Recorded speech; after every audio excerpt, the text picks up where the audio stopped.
block, block, block, block. Who can I block? So when he got in that touchdown area, I was still kind of antsy because like you never can be too close with Alabama. So when he got that touchdown, I finally like I think I can breathe a little bit. From last year, even though I didn't get to show it on the field because I got hurt.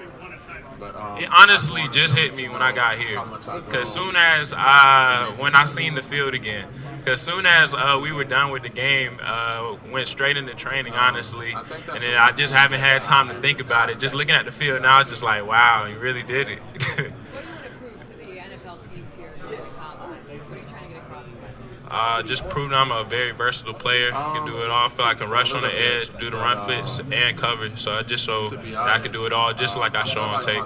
Channing, another one of your former teammates, Jermaine Johnson, is here. How happy that I would have played that season about the water if I would have played this year. Man, I trained with Jermaine too, and we both trained at Frisco, Texas at EXO. So just seeing him there and how far he came, I want to say he led the ACC in sacks. It just all the work that he done put in.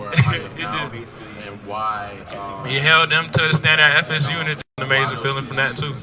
Channing, obviously Coach Muschamp was in a couple of different roles while you were at Georgia, but I'm curious just what, if any, kind of impact did he have on you and on the defense as a whole? Well, when I first was getting recruited, he was the head coach at South Carolina. So when he came back to Georgia, I was a little surprised. He came up to me and was like, funny seeing you here. I was like, nah, it's funny seeing you here. So just working with him, especially from a special teams role, I was like the L2. So the big thing he always says is DVR, deny vertical return. Just the lessons I learned from him, having him and Coach Smart, just like two gurus in the room. You can't ask for nothing better. First got here. You talked about your versatility. You really did when you were rushing He was an early, slowly. he's a great guy. Find out, especially when you're coming out the second season. I just work with Jarvis Jones a lot. So like I did a lot of that in high school actually. So just came in a lot of third down situations, but just using my hands, working speed moves or any type of scissors, just different routes. I would work with Jarvis and he would help me with that before games. Channing, How often? As soon as they told me, it kind of threw me in that role at Jack. And I'm like, if this guy had a little bit more playing time, he would be a star. If this guy had a little bit more playing time, he would be a star. That's always good. Like he was coaching me when, like, as an inside linebacker too, just off of blitzes. So it wasn't nothing like unnormal, unnatural. But like just when he was teaching me, I know his stature speaks for itself. So just taking everything he had and learned, I'm gonna listen. Coach Sullivan, he was there. He hasn't. He was young. I have. Learns quick. It was good. They showed a lot of wisdom. He didn't just talk to me about football, but he talked to me about life too. So I really like the message they was giving me. Brian. Channing, besides Much room for I haven't met with Patriots. besides Jarvis, are there other linebackers that went to Georgia that you followed in the league and you thought like I want to be up there and play with a guy like that? That from Georgia? Yeah. Roquan, Monty, Natchez, you could any of them honestly. I still talk to all of those guys to this day, so it's like it's literally a brotherhood. So any of them. Tay Crowder. What did they tell you about the combine and getting ready for this, Channing? They say don't take anything for granted. They said from this point on, it's like you got to bring your A game every single day. So like coming into this combine, don't take anything for granted. Put in your best effort. They said even when it doesn't stop there. You can never relax up to this point. So I got to ask you this. We've known you've had a dynamic personality. We've seen you and talked to you. We didn't know about this Devontae Wyatt. Is Devontae always had this kind of a personality? Is he one of the more colorful guys in the locker room? Him and JD are best friends, so that could tell you that by itself. Yeah, he's very goofy personality as well. He always gets me smiling and going. So yeah, wonderful teammate. That was a lot. But also for me, it was a lot of fun because I was just talking football. That was a dream team, D-line, especially with JD. That's like a linebacker's dream, taking on two guys by himself. I can't ask for nothing better at linebacker. Oh my gosh, he can let me free on so many plays. I wish wherever I go, there was a D-line. I'm going to do my part, but I want the D-line to be like that. It was at Georgia. I think I came back for like less than 24 hours. So I'm in Frisco training at EXO. So I had to grab a few more things. But I'll be back for Pro Day, and so I'll be back. Yes, sir. I'll probably show them the Tennessee game, just solely off of production. Yeah. Channing, are there one or two inside linebackers that stood out to you that are going to be the next wave, starting for Georgia? All the linebackers there are pretty good. Tresman has been stepping up. Jamon, he's been showing flashes even last year. And then Smile, Smile is a very fast, quick guy. So like all three of them, even Sori is learning linebacker now, but if they put him a scout team at running back one time, and just seeing him move, I was like, wow. So like it literally is up for grabs for anybody. We saw that explosive pursuit angles you take. You almost look like a running back. You play some running back in your background? Just tight end in the triple option. I probably had 2 catches in high school. I did a little bit of track and field, but I didn't do any running events because my coach was always scared of me like pulling a hamstring. I did more field events. Yeah, I was just going to ask you about those crazy pursuit angles we see. Did you arrive like that, or was that like a work in progress throughout your career to get to this point? It was kind of natural, but Coach Schumann also taught me one thing I used to do a lot when I was younger is over pursue the ball. So just Coach Schumann just taught me to stay at that hip pocket. He was like, "You're fast enough. Like, why are you trying to overrun these players?" So just I'm reading that hip, and so like I'm just locking into that hip. Wherever that hip goes, I'm going. What will Schumann bring as a co-defensive coordinator? A bigger role in the coaching staff. Analytics, his brain, one of the smartest guys I've ever met. As a co-defensive coordinator, he has so many different creative ideas, different blitzes that he gets along, telling us to use our hands. He's like the complete coach. It wasn't with the Steelers, though. Anytime. I want to put a low 4.5 or 4.4. I don't think he was at practice. I'm not doing bench here, but when I do at my pro day, I want to hit 15. More in like jerseys and shorts, but I really didn't get to see him at all.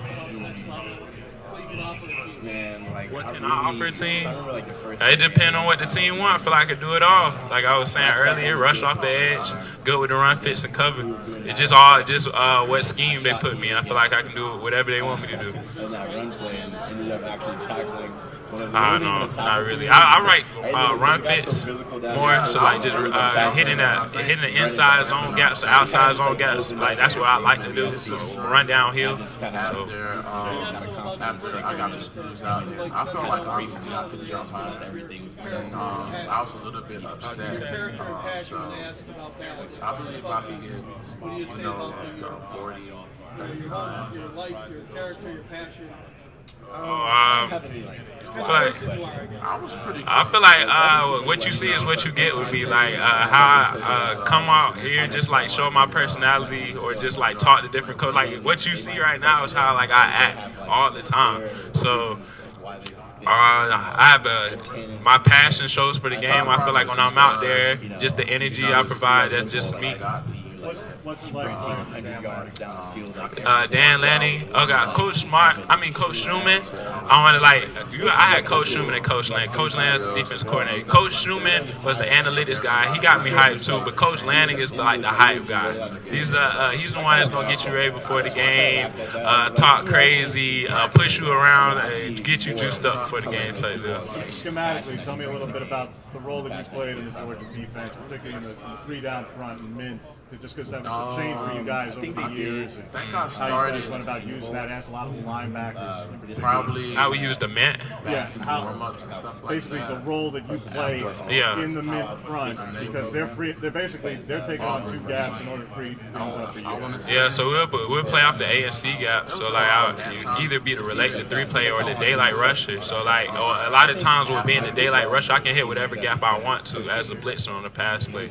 So whenever I go there with them taking on 2 blocks, it makes it easier for me to try to get to the quarterback. Just have to make a move on the running back.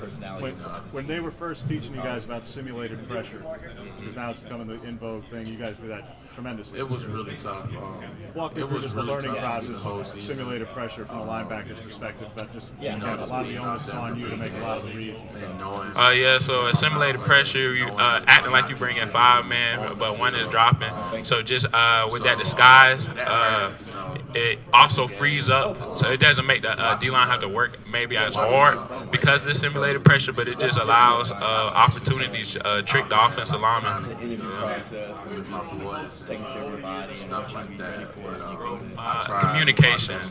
From like coming in, I came in from having my hand in the dirt to now I have to make signal calls to D linemen like JD and them. They getting on me like, what's the call? Safeties, what's the call? DBs, what's the call? And it's your fault. Someone mess it up, it's your fault type deal. I only got tired of getting blamed, so that's probably the biggest thing. The biggest adjustment had to actually be in both talking. What's the give and take between you and Nakobe on the field? I think you had a big play in the championship game after maybe he tried to give you a little pointer about the play before. Oh, yeah. I was supposed to be the whole player, but in that game, our whole player was supposed to play like a QB spy as well. But if it was a crosser, we were supposed to play crosser too. So I was being indecisive. And Nakobe seen me being indecisive with my call, and he just held me accountable for my mistake. He had some kind words. That's all I got to say. Right. Oh yeah, I mean, you don't take anything to heart. Like, you know my why, I know his why, so we just gotta keep pushing forward. And go at the end of the day with the beat Bama, and that's what we did. So. What was the key to being able to overcome Alabama finally and bring the championship home for Georgia? I felt like we believed in us more. We kept it simple. So it was like we were running simple plays this time. So it's like just us against y'all. And like my guys are better than your guys. We're not even trying to do any type of tricky dickery type things. Just me versus you. And I feel like that was the difference. What was the mentality like after the SEC championship game lost to Alabama? Because the Georgia we saw take the field against Michigan looked like their hair was on fire. I mean, what was that like between the title game and that CFP playoff with Michigan? It just came with a chip on your shoulder. Like, we went and we lost, and then everybody was talking about how we was going to lose to Michigan, lose badly to Michigan. It was like we've been winning all year. We've been trying to set this standard. We've been fighting. We've been grinding all year, and like this is how they think now. So it's like what they call rat poison. So we just kept put our head down, and we was like, we just got more to prove. What makes him special. You were one of the shortest tacklers on the team. Not a lot of no matter if it's the summer runs, no matter if it's the summer kind of preparation beforehand, and just kind of practice, technique of how you tackle. How I'm tackling? Yeah, you didn't have a lot of broken tackles last year. Oh, so is it preparation before the snap, knowing where the play is going to go? Is it technique? Why are you such a good tackler? I give that praise to my fault, y'all. Nakobe messing me up. But a lot of that praise goes to Coach Schumann. So one of our indie drills, we work actually tackling pursuits. So we'll have one of the linebackers be a ball carrier and the other come in a pursuit, and we'll just wrap up rappelling the tackler up each week before practice. So that playing a big role in showing in the game. I would say. Hey, I got a question. For you. Yes, sir. All right. You, Nakobe Dean, and Quay Walker, best friends. Yes. Go dog. Go dog. What is it about the Georgia front seven that makes you guys such a special unit? What makes us a special unit? We're connected. Like, we had these things called score sessions that we did in the beginning of the year.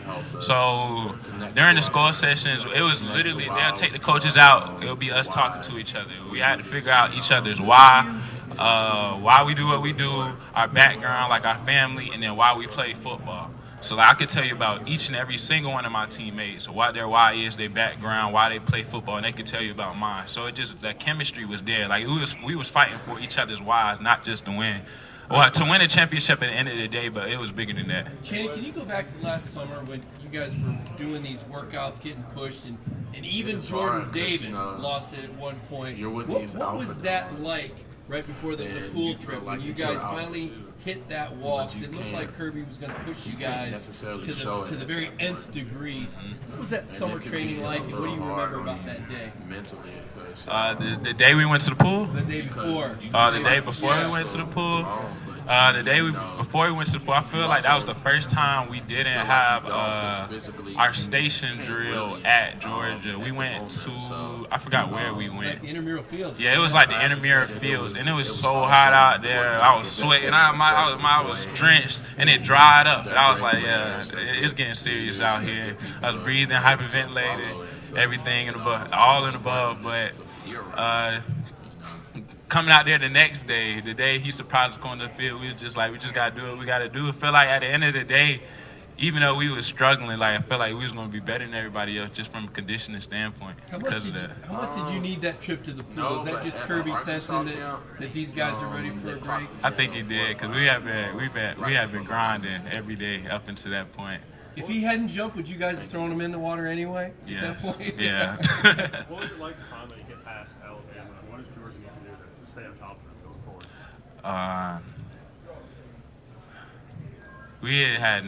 Since I've been there, we probably I want to say we lost to Bama 3 times, and it just never getting over that hump. Like that was the perfect team to play at that perfect moment. Like I couldn't ask for anybody else at that moment. It just meant the world. I know it meant the world to Georgia, the state of Georgia itself, but to me as well, like it just meant the world to me because like I could it just all was set up perfectly, and I just that's a testament to God, honestly. How do they keep it up going forward? How do they keep it forward? Yeah. Just keep being themselves, not trying to trick, and just believe in our guys. Our guys better than your guys type deal. Did you guys believe that in the national championship game that you guys were better than them? Yeah. You worked against a lot of these guys on offense. Who are some of the guys on offense that you think are going to emerge? Now with Zamir and Cook moving on, and obviously Pickens leaving the team for the NFL. Kenny McIntosh definitely going to stand out. He's going to be someone that he's going to be hell. We got Darnell Washington, Brock Bowers, of course, tight end game. Yeah. Did you ever have to cover Bowers in practice, and when did you know that guy was going to be a freak like that for you last season? I did have to cover him a couple of times to practice on the 3-up. He definitely had speed, but I knew he was going to be a freak. It was me and Adam during the summer. I want to say we was doing gasses, like 40-yard gasses. Me and Adam was racing, and then I guess Brock he was wanting to join. So I was like, okay. It was like, yeah, like we about to smoke him. No, he beat me and Adam running on like 2 of those gasses. I was like, okay, like he's gonna be something serious. I knew it. I knew he was gonna be a freak once I seen that all by itself. Then with the ball skills on top of that, I was like, oh Lord, SEC not ready. Time for just 2 more, please. 2 more, guys. Channing, your energy and just your range, I think that's the best part of your game. But having never started the game at Georgia, how'd you stay patient behind Quay and Nakobe? I just kept my head down. I knew it was going to be a transition, just coming from high school into playing linebacker, and then all the different schemes that we run at Georgia. I feel like we run like an NFL type defense. So it was frustrating for me, but for me personally, I wasn't frustrated at anybody else. So I knew what I had to do, so I just went, watched extra film, believed in the process. I knew the best players was here, so I didn't want to go anywhere else. I'd rather hit that hump now than hit it later. And so it just all paid off at the end of the day. What would you tell people it takes to play at Georgia? What do you think? What would you tell people that it takes to play for Kirby Smart at Georgia?